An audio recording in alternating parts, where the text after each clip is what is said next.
You don't attack your country. You don't attack your country, especially as a prince.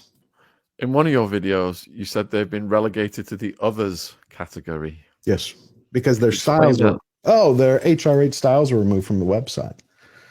And on the website, they're categorized under others now. And I was like, wow. See, I view that as a first move. That was they shot across the bow from the king saying, straighten up, or we go to the next step. But I don't think, again, my perception, I don't think he wants to or has it in him to take the final step. I think that would be up to a future King William. Unless that bill keeps growing, which it's a possibility. A lot of people are talking about it. But one of the things that was interesting, and you can correct me if I'm wrong, I discovered in my research that Meghan actually doesn't have a title. Her title wasn't bestowed to her as an individual. She's only has a title because she married Harry. That's correct? I think so, yes.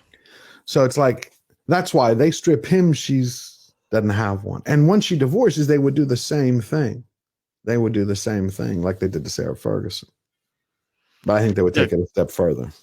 Because when you were talking about the others, you said there was 4 categories. Was it working royals, non-working royals?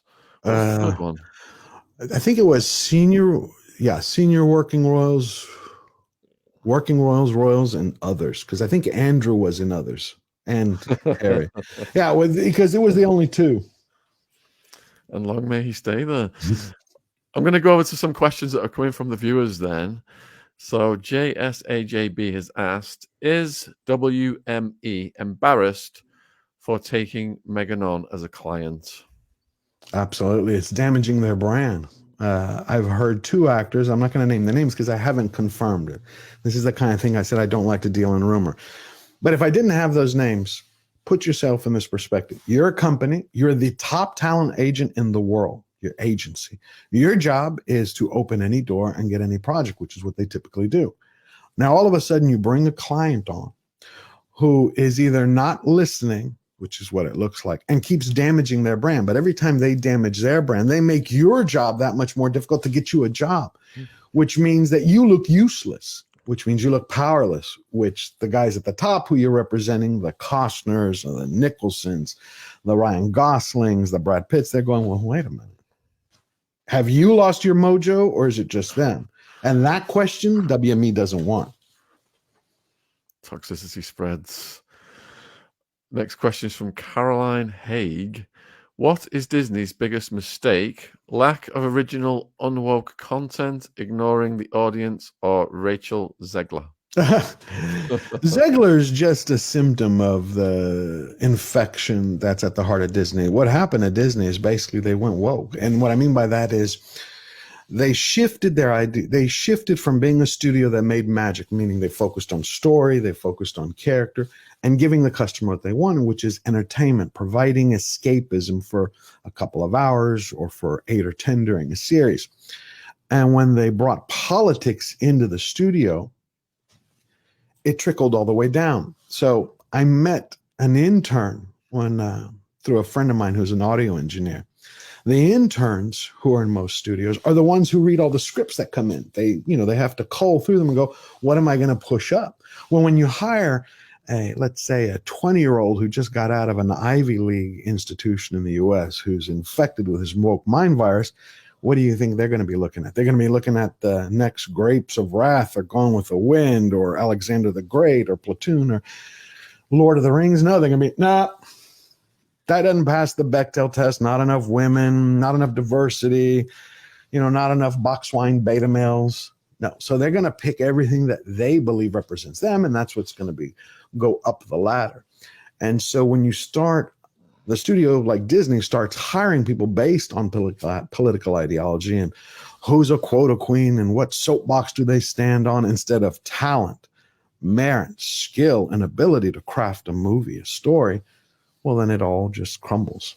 And that's why they have nothing original. Everything is just a repeat, a retread over and over and over.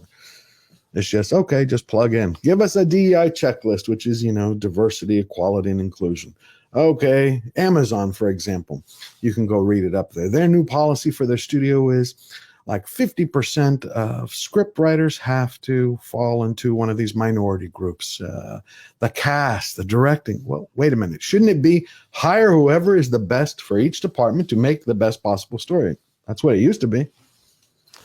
Isn't that unsustainable, though, in a free market whereby the losses would amount and cause a revision of policy? Yeah, they are. It's can't sustain. Why do you think the Marvels just lost? They spent $300 million to make a movie, while Godzilla Minus One spent almost 15 million.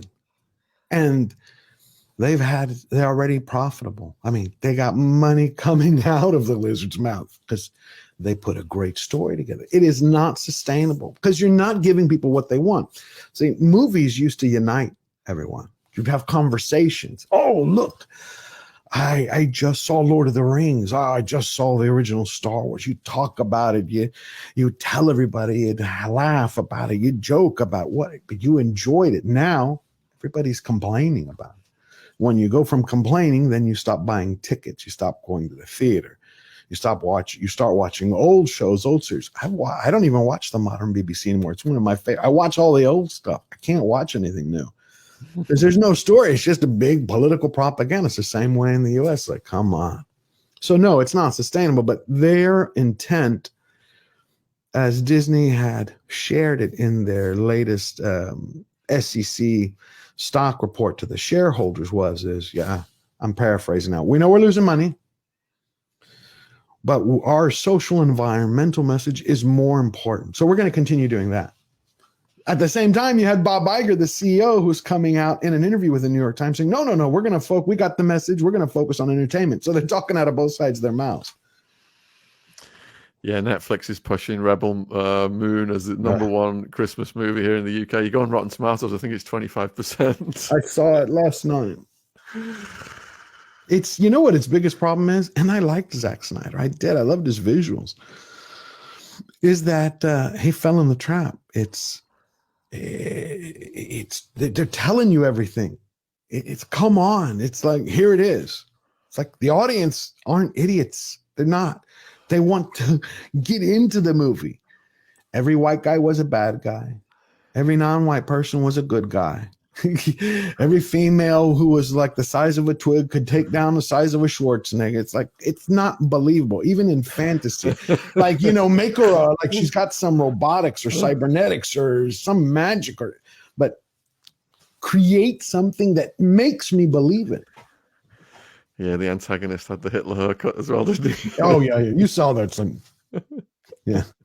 Sadly. And I feel bad because I liked Snyder's work in the past, but this is not the Snyder that I know.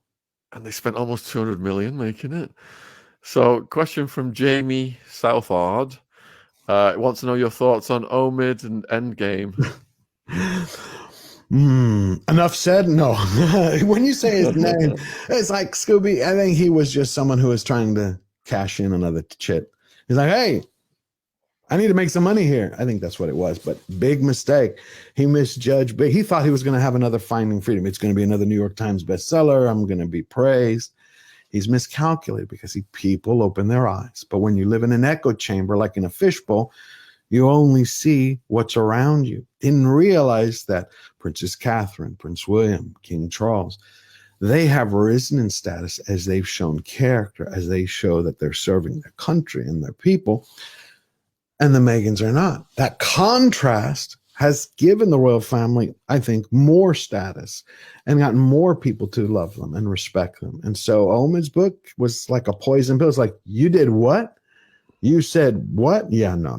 That's why in the first 2 weeks it sold 9,000 copies. 9,000. Which I learned that from your channel, and I was staggered because it was such a huge story here. I mean, they showed European stores destocking the book. Piers Morgan was ranting about it. He seems to have taken over YouTube recently. Yeah. And I thought, if all publicity is good publicity, Omid is taking it to the bank here. But from watching your channel, it only sold a very limited amount of books. That's because that whole saying, I think it applies to a different age when, all publicity is good publicity today, because what we're doing right now, it's an intimate thing. The audience, They send a question, you get to answer it back. They can go then search for information. So they go, oh, they listen to Piers Morgan, they listen to you. This is what Scobie wrote. Cool, let me go take a look at it. Then all of a sudden you read, this is what he said. This is where it comes from. Let me click his video. Oh, no, I ain't buying that damn book. I'm not even interested because now you can find most of the information. So he misjudged big time.